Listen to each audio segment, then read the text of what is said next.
Creative Magic Club.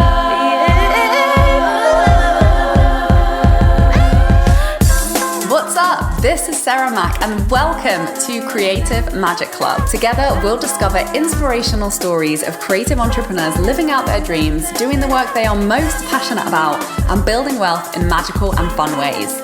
While building a six-figure income as a writer and coach, helping other women to launch their dream businesses, I've connected with so many incredible people and seen it proven again and again that you can thrive financially doing whatever it is you are passionate about. I am here to share life-changing strategies for mindset, making money, and reaching more people with your work in a business and life filled with creativity, freedom, and fun.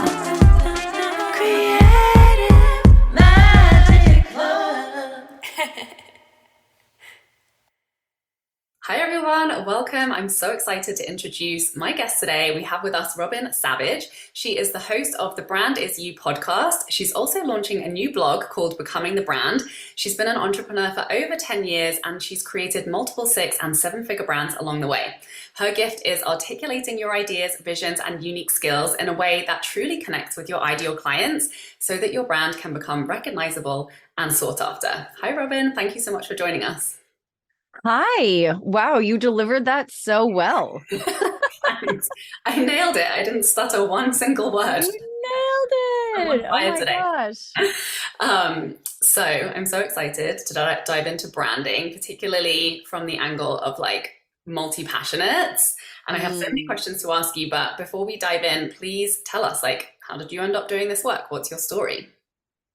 Oh my gosh. Okay. Well, that's a great question. And I feel like so many of your listeners, I could probably sit here and tell you my story for hours, you know? I always feel like how I got here is this accumulation of, 36 years of life and events and experiences, but I'm going to sum it up into a really short, quick summary.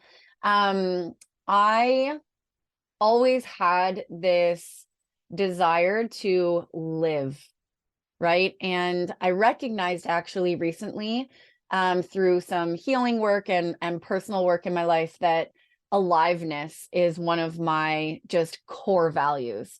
And even in the simple moments, just feeling that fullness of really being alive. And no job that I found could give me that feeling. And I had my dream jobs and I was never someone who settled. I quit jobs before I even started them if they didn't feel aligned. And it didn't matter which room I ended up in. I just always felt this feeling of restriction and almost this limit, like this claustrophobic feeling.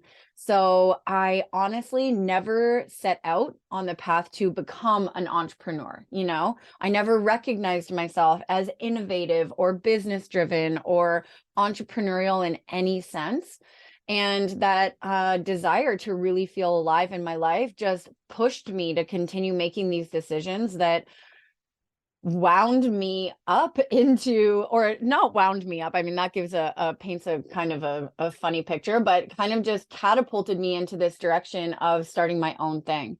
And from there, I mean, once you commit to that vision of being your own boss and doing your own thing, I'm not sure if you can relate to this, but I just had no option, like I had to succeed. And so I literally said yes to everything that felt like a yes along the way, all of the opportunities that in hindsight created what is now my career. But at the time just felt like, okay, all right, okay, we'll do that. We'll figure this out. Let's do that. Let's try this.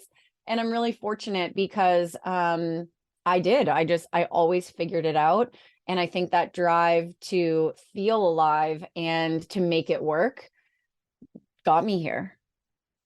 The way you just articulated that was like just so accurate. Like I've never been able to articulate that feeling in the way that you just described it. It's so perfect. And it's like, yeah, the way I've talked about it in the past is that just like following the breadcrumbs, it's like the next best option appeared and you took that, and then the next best option appeared and you're just like always moving yeah, towards that, like you said, that feeling of aliveness that really resonates. And yeah, a lot of people have asked me before, like, have you ever thought of quitting or doing something different? And I was like, that literally has never even crossed my mind because there's never been another option for me. Like, I never even really had a career to like go back to, I've always just been like moving away from restriction. And this is kind of, yeah, where I ended up. So yeah, that really, really speaks to me. And what this is making me think of, and something that I think about a lot, is like the intersection between like business and like artistry, and the world of entrepreneurship and business, and the world of like being an artist and being a creative. Because I feel like there's like sometimes a lot of friction between those two worlds, but I think what you've described is just creativity, like aliveness. It's like, having that inspiration to create something through you and to create experiences and to find fulfillment in self-expression, which entrepreneurship really lends itself to. But yeah, there's a lot of points of friction between those two things, right? When it comes to sales and selling yourself and like negotiating and asking for what you want, and having boundaries within, like oftentimes creativity is something that can feel very boundaryless. So yeah, is that like something that you can speak to? Like, what has been your experience of taking your creative self-expression and your impulses and then kind of like shaping that into business and obviously like generating income from it? Yeah, I think that's a really important point. Creatives aren't always willing or ready to talk business. And a lot of business-minded people aren't really stoked on talking about creativity. And that friction that you mentioned, Sarah, is really the friction point between linear thinking and divergent thinking. And if you imagine a straight line encounters a swirly line, the two of them don't seem fitting, right? They seem to clash with one another. And you can imagine that that can be really disruptive and even create conflict. And so I actually have a business degree. I went to university for business, and the way that I ended up there is pretty hilarious. And also a story that so many people share from my generation, I feel. I was like, I'm going to go to fine art school. And my dad was like, absolutely not. Like, what the hell are you going to do with a fine art degree? And I was like, okay, fine. Fine art, I won't do. I'll go to journalism. He's like, same thing. Journalists are artists. Like, crap, go, whatever. So, through this sort of trying to funnel my way into creativity, I actually got a little bit pigeonholed into business without much choice, but I ended up finding the creative elements within my courses. So for me, I learned really early that the two can be synonymous, right? Business and creativity can come together in union, in actually sacred union, to honor one another, to support one another, to complement one another. But we have to be able to reframe the way we think about business and creativity. We have to understand that business can be creative and that creativity actually creates business, right? Without innovative thinking and divergent thinking and being able to have people in our communities who think outside the box, business would be really boring, right? So when we actually stop thinking so black and white, which our brains love to do, and allow ourselves to move a little bit into that gray zone where business and creativity can alchemize and blend with each other to create something beautiful and epic and different, something unique, something that makes people curious and interested. Well, all of the sudden, we have a great business, right? Now we have something that people want to look at. And I actually think it's a huge disservice to business if we block out creativity And we also know that from a creative standpoint, without the business, we suffer, right? And this is one of those identities that a lot of creatives almost wear with pride, right? Like, I'm a starving artist, or like, I just do it for the love of it. Well, that's great. And we all love an artist's story, you know, but the truth of it is, if we want to create lives for ourselves, right? If we want to live our life's work, if we want to thrive as an artist or creative, then we actually need to move past the point of friction when it comes to stepping into our role as business people. And we need to learn how to embody that so that we can actually support ourselves to make money, right? And that's where I think a lot of creatives and artists get a little bit stuck in their craft. So yeah, the friction is there, and there comes a point where we decide, like, okay, if I'm going to do this as a living and I want to quit my part-time job or my full-time job, then I'm really going to have to put on a new hat and learn how to make money doing this. I love this conversation so much. So I want to dive into branding. Like, I want to know what you have to say to the person who's like, I have so many gifts, I'm so many things, I'm so multifaceted, multi-talented, complex, I help people in so many different ways, and I love to do that, and I love to be all of the things. And I don't want to niche, I don't want to put myself in a box, I don't want to limit myself when it comes to growing my business. What do you have to say to that person? Tell the world who you are then, right? Tell the world what you do. And my favorite question, and it's pinned on my Instagram feed right now, is what do you want to be known for? What do you want to be known for? And there's so many ways that we can get our message out there. We are in a time, we're in an era where literally there's too much access to information. So I think first and foremost, I would tell that person to commit to getting their message out there and to figuring out what that message is. Okay. If your message is, I'm a multi-passionate human who can help you in many ways, great. Say that, right? Say that, and then use your content strategy, create content pillars that communicate all of the ways which you can help me.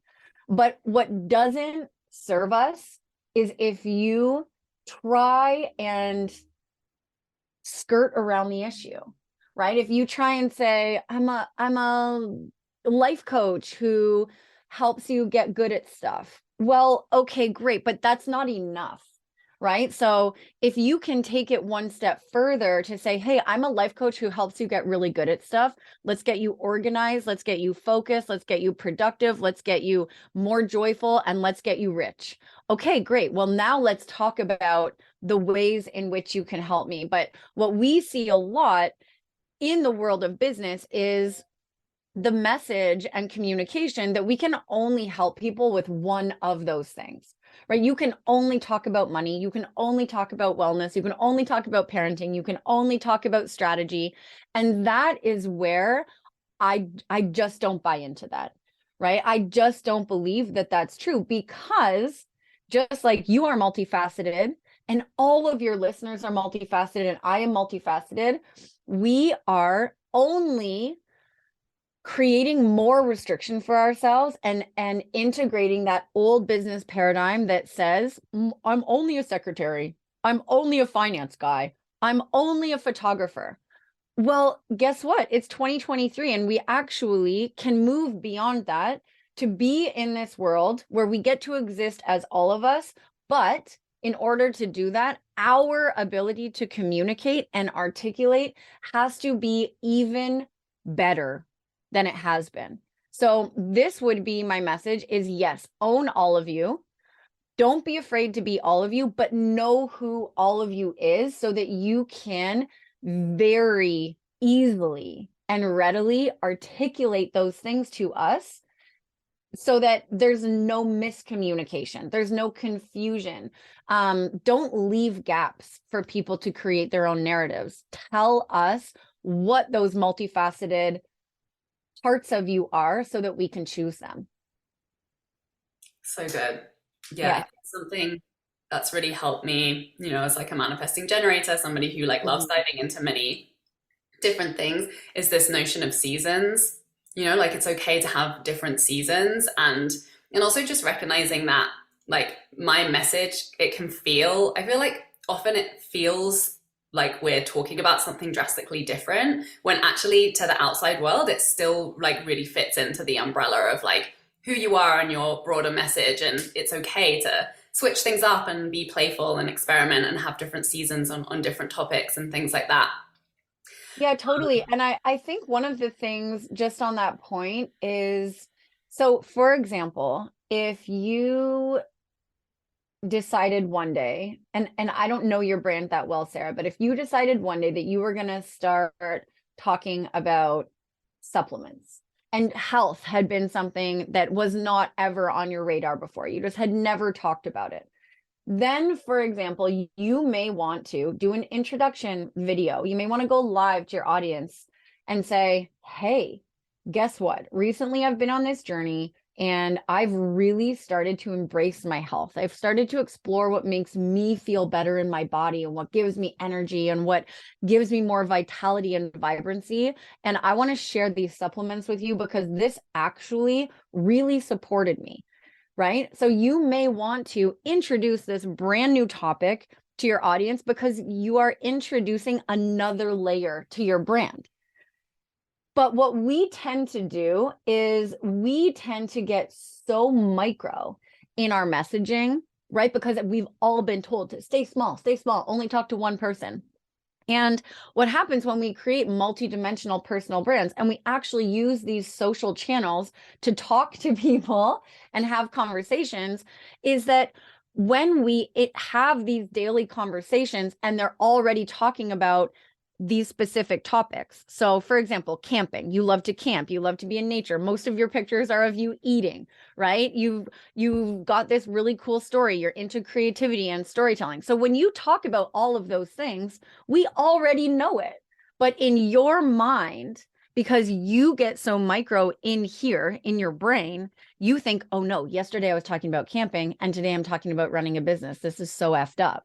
But your audience is like, no, Sarah, like we know you, right? We already know you're doing that.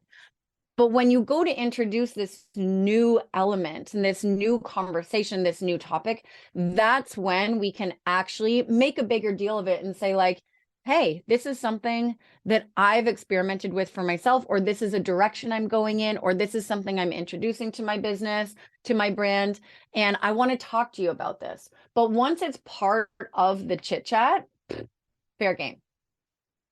I love it.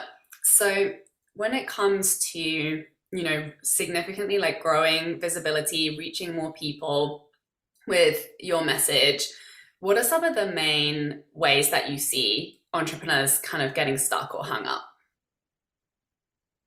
Every way. Oh, people get hung up on everything, but some of the most common things, honestly, are consistency. Um, and I recorded a podcast on this, so I'll just briefly talk about it, but I really recommend anyone go listen if they struggle with consistency, because there's two ways to be consistent and people struggle with both. There's the cadence, right? Sort of the frequency in which you're showing up. And one of my favorite examples for this type of consistency, how frequently you're showing up, is like you start dating someone new and the person you're dating, you're like, oh my gosh, I think this is the one. I am so happy. I'm so excited. I can't believe it. Finally. And you go on these dates and you're kind of increasing communication. And then one day they just stop showing up. And you're like, what happened? Like, you stopped texting me back. You left me hanging at the dinner table. Like, I'm just now by myself. And what happens for entrepreneurs is they go through this broad spectrum of emotion, right? And one day we're feeling super confident, and one day we're feeling super creative, and one day we're feeling super Leo, and we're like, blah, like all the cameras, all the lights, all the action. And then we get our period, and then we get in an argument, or then we feel fucking tired, and we just like forgot to eat a meal, and our emotions change and our mood changes. And what happens when we lead our businesses from this emotional state and we stop showing up in that original kind of emotional set, like that set of emotions that had us on fire and consistent and leading and present and visible online, is that all of a sudden the person on the other side is like, what the hell happened? Right? Where did you go? And while the entrepreneur is at home in bed with their head under the covers crying because they lost their confidence, the people on the internet, the people they have worked so hard to connect with, to build a brand relationship with, are like, where did you go? And they've already moved on. Before we dive back in, I just wanted to let you know that if mastering launching a signature high-ticket group program is a part of your vision for your business and life this year, then I would be over the moon to have you join us inside my newest offer, Profitable Group Programs. So being clear on who you really want to be calling into your offer is so crucial when you're launching a group program. And you want your content to make it super fucking clear who the offer is for and who it's not for. And you'll know when you've succeeded at this when strangers from the internet are consistently finding you, buying your offer, and becoming your new soulmate sisters because they are such a perfect fit for your work. So if this isn't your experience, there are tweaks in your messaging that can unlock this for you. It all starts with doing the deep work of really understanding how you're positioning yourself and your offer. So finding this sweet spot is really the meeting point of what you really want to be selling in your business. That's focused around what you're actually already good at because you've created those results for yourself already. And it's focused on creating the most valuable outcome that you are really truly excited to help your dream clients with. And to be honest, getting to this kind of clarity is super hard without someone else to guide you because there's so much noise that gets in the way when you're dealing with the usual challenges of entrepreneurship, like imposter syndrome, money mindset stuff, and building skill and building self-trust. So adding in this kind of support is truly the most valuable thing you can give yourself in your business, which is why I created Profitable Group Programs. It's a live 3-month group coaching experience to launch a high-ticket group program that adds 3 to 10K and beyond to your monthly revenue, and supports you to repurpose, resell, and automate your program launch and the delivery for repeat sales month after month, year after year. So you can sign up at withsarahmac.com/profitable-group-programs. I have some more exciting news that my epic new masterclass is now on sale. It is called Write Your Best-Selling Offer Pitch to Confidently Sell Your High-Ticket Coaching Offer. And in this workshop, you will craft a confident, clear 2 to 3 sentence pitch that will accurately communicate the value of your offer every time you pitch it. You will understand how to let your dream clients know exactly how your offer meets their needs and desires before they've even seen your sales page, and have a formula that you can use to confidently sell any offer at the end of a social post, a live stream, a podcast ad, or an email. And you'll feel confident getting repetitive without wandering off your most profitable message. So you grab the attention of the right buyers every time you show up and share your work. This is really the skill that allowed me to go from a nobody with a tiny audience to being a 6-figure mindset coach, helping all kinds of creatives to go for their unique dreams in so many different kinds of offers, priced from $22 to $17,000. So go to withsarahmac.com under the masterclasses tab and you can get instant access to that masterclass. While the entrepreneur is at home in bed with their head under the covers crying because they lost their confidence, the people on the internet, the people they have worked so hard to connect with, to build a brand relationship with, are like, where did you go? And they've already moved on, right? They've already lost trust. They've already stopped relying on you. They've already started to doubt you. So we start to tarnish the brand relationship when we lead with emotions and when we stop showing up consistently. Now, I know that can be like a scary thing for a lot of people to hear. You don't have to show up every single day, multiple times a day. If that's not your jam, that's totally fine. But I do suggest picking a cadence, a frequency, a consistency level that you can comfortably sustain so that your audience can get used to hearing from you 2 times a week. That's incredible, right? They know then, they can predict then that you are going to be there 2 times a week, 3 times a week, once a month even. I really don't care what it is, but show up for that, right? So consistency is one massive struggle. And then the other massive struggle, and the second form of consistency that I really love to touch on, is consistency in your message. Like, what are you saying, right? So for me, my core brand message is the brand is you. So Sarah, the brand is you. The brand is your accent. The brand is your vibrant energy. The brand is your colorful personality. The brand is your city life and your love for the forest. The brand is all of who you are. But if you were showing up one day to promote Kit Kat bars, and then you were showing up to promote green juice, and then you were showing up to promote a coaching program, and then you were showing up to promote sneakers, and then you were saying you believed in God, and then you were saying that God was the devil, and then you were married, and then you were divorced, and then you were married again, and then you were divorced, and then you were married, we would be like, oh, like, what is going on? Right? We can't connect to anything when you don't give us a consistent message to connect to. So the fact that we are creating magic, right? The fact that you're a badass in business, the fact that you have these core phrases that you return to, the fact that your brand is always colorful, the fact that you are consistently outdoors, the fact that you are constantly interviewing people to share their inspiring stories. These create consistent markers in your message that give us a really stable, reliable, foundational relationship with you. They give us an opportunity to plug in. So you can be multidimensional. And in fact, you're really good at it, right? So in you being this multidimensional version of Sarah and staying consistent with your content pillars, and to be honest, I don't even know if you know you're super consistent with your content pillars, but you rock it, and that creates the stability for us. So those are things I see entrepreneurs get super stuck in. And that's actually 3 big things, right? It's the frequency in which they show up, their emotions, and also their consistent brand message. Mm-hmm. Yeah, so good. So what do you say about, the emotional management piece and showing up? Like, what nuggets of wisdom do you have around that for people who are like, yeah, I'm like, I've been through like a chronic health condition, or I'm going through grief or whatever. Yeah, do you have any kind of like nuggets of wisdom to kind of shift the mindset to create easy consistency? Yeah, so that's a really great point.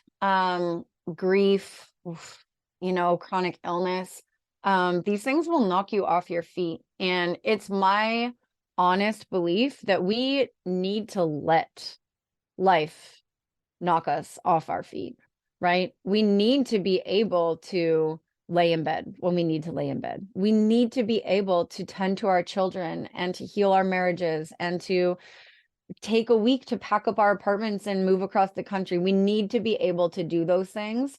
And if you actually zoom out a little bit and look at a, quote unquote, regular job, we have vacation time for that, right? We take 4 days off to move. We take mat leave. We take 2 weeks off for our wedding in Italy, whatever it is. And as entrepreneurs, it's our responsibility to create foundational business processes and systems and automations that can allow us to have sick days and human days and grief seasons. And this has been something that I've been really focused on in my own business. I'm a Manny Gen also. And Manny Gens, for anyone who is into human design, I have an ADHD brain as well. And I have 2 young kids and a super active social life and so many ideas and so much creativity that it can be really hard to channel it productively. And so for a lot of years, I ran my business based on inspiration and intuition and creative hits. And that served me for a really long time. But it was also a season of my life where I could work 20-hour days and I had very few outside responsibilities.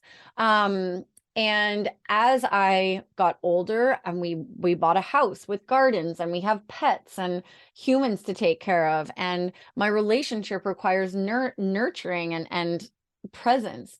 It became really obvious to me about 5 years ago that things were going to have to change in the way I operated.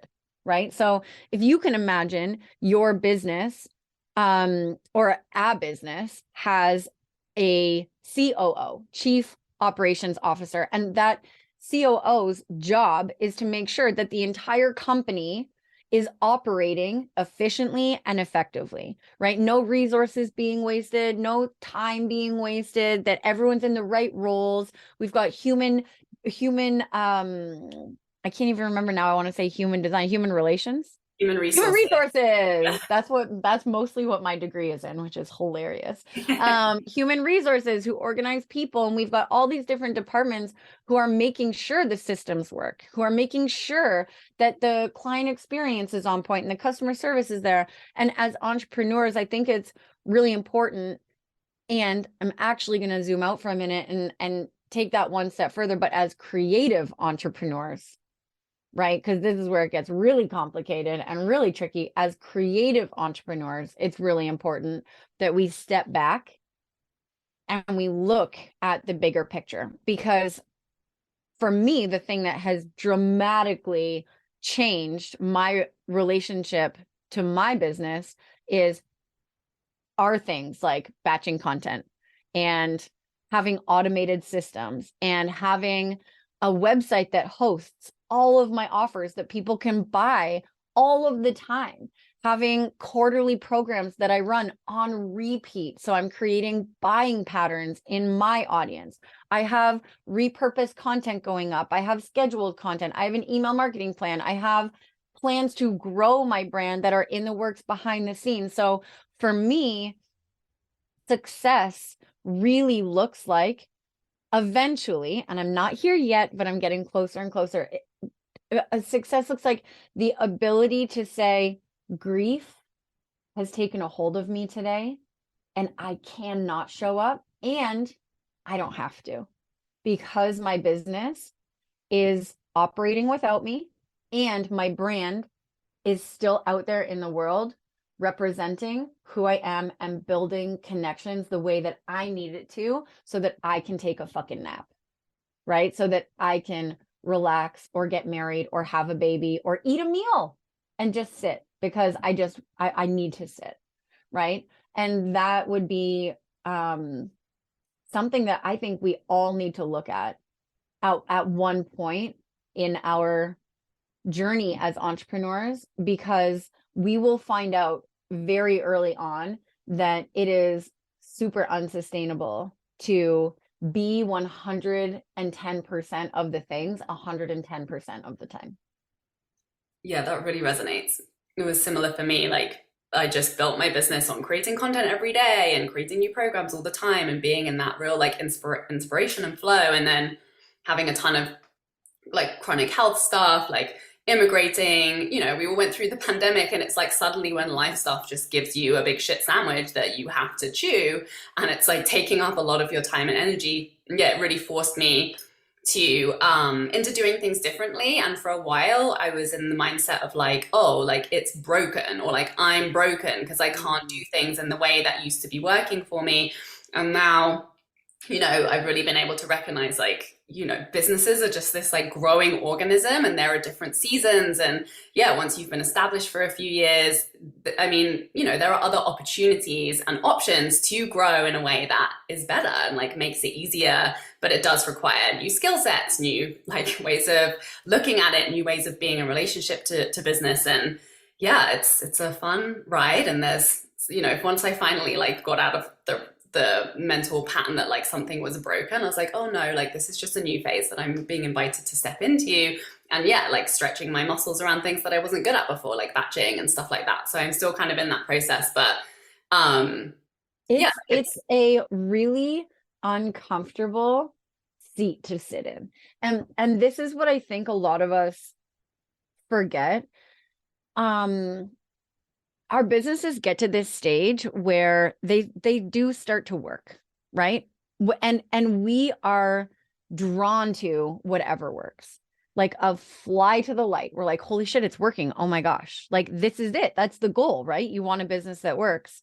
So as soon as it starts to work, and all of a sudden you recognize like, oh my gosh, I'm like a hamster in a wheel and I need to keep doing this thing in order for it to keep working. Well, what happens when all of a sudden you're like, I'm tired, or for me, I'm bored, right? Like, yeah, it's working and it's sustainable and we've got it going. But my most recent thing was like, I'm just bored. I want the excitement and I want the creativity back, because this system that I've created is like, it feels too easy. There was no challenge for me anymore. And so when we get to that place where we have the awareness of like, okay, either I can't sustain this, or this isn't fulfilling me anymore, or I have this new idea, the most uncomfortable thing to do is to change, right? And not to change because you have to, not to change because it's not working or not making you money or not serving people and having an impact, but to change because you want to change because you desire something different. That is really uncomfortable. And I don't know a lot of people who do that, right? This is why pain point marketing is pain point marketing, because humans move and humans change. Humans make decisions when they're experiencing pain. So, like yourself, you experienced chronic illness. We all experienced the pandemic and things changed for you. And you were like, shit, I can't do this. I got to make a change. Well, you experienced pain. You thought your business was broken, which catapulted you into this new direction, but having to take a new direction. And what I want to encourage people to do is to make the change before they get to the situation where they're like, shit, I can't get out of bed. Or crap, I'm like, now we're in the middle of this thing and now I have to change. But what if we could condition ourselves to change before we get to that state? Change to support our future selves and plan for something better, right? And that's kind of how my whole business is set up. I teach you how to batch content. I teach you how to build a multi-dimensional brand that can change and adapt with you. I teach you how to share your message in a way that people will listen and connect with you so that they'll actually move through seasons of change with you, right? Because that's a huge fear of people's also, is that if I change, then I'm going to lose my audience. If I change, then no one's going to follow me. If I change, then no one will buy what I'm selling. But I have been through so many iterations of myself. I mean, over 10 years, I've had a wedding planning business, a floral business, a coaching business, and now brand strategy and copywriting. And I have had thousands of the same followers who have bought from me, who have been brides and then moved into coaching containers and then hired me for their businesses. Like, so many people in my community have been through every single version of myself. And that is because I have brought them along on the journey with me. And I've always invited them into the change and the evolution. So we can change and we can build businesses that support us, but we have to be willing to go first. amazing. I could have this Mhm. conversation with you for hours. This has been awesome. So many incredible gold nuggets that you shared with us today. Thank you for coming on, Robyn. Can you tell us where can people find out? What have you got going on? And yeah, share what is next for anyone who's interested in working with you. Yeah, first, thank you so much for inviting me to have this conversation. It's been so great. And I love to have conversations with creative entrepreneurs. It feels always just inspiring. And so thank you so, so much. I have a quarterly mastermind. It's called the Branded Mastermind. And it's a really great place for anyone who is ready to step into the multidimensionality of their brand, to find cohesion and cohesiveness in their brand message, to really lay the foundation for their content pillars, to learn how to launch and sell authentically and conversationally. That's one of my huge core pillars in my business is like, how can we sell to each other as an invitation rather than, you know, that old paradigm, like used car salesman who's just trying to sell whatever he can. Like, we want to connect with people through desire-based marketing. And I want to teach you how to do that in a way that really honors all of who you are and connects you with the people who want to work with you and want to buy from you. So my mastermind is a really great place for that. Aside from that, I run monthly workshops. They are always $55. They are always integrative and hardcore and beautiful and mind-blowing. And so the monthly workshops are a really great thing to keep your eye on. If you're wanting to have like these consistent touch points in your brand and just like constantly be refining your work. And aside from that, the Brand Is You podcast are these like great conversations. A lot of them are personal, so you'll get to know me. And a lot of them are these like really micro hard hitting. It's kind of like a hit class for your brand where you really get to learn and soak it up. And yeah, I just hope to connect with all of you in all of these new great spaces. And Robyn also has a program called Branding 101? Yes. Yeah, it's honestly the best program on branding that I've taken. So really? Yeah, it's so good. So, and I haven't even got all the way through it. It's so much content. So yeah, Robyn's amazing, especially for, you know, multi-passionate creatives that I know there are lots of in my audience. So definitely go and check her out. Thank you so much, Robyn. Thank you so much, everybody, for watching, and we'll see you next week. Bye. For more inspirational content, head over to my website withsarahmac.com, and please support the show by liking, commenting, and subscribing.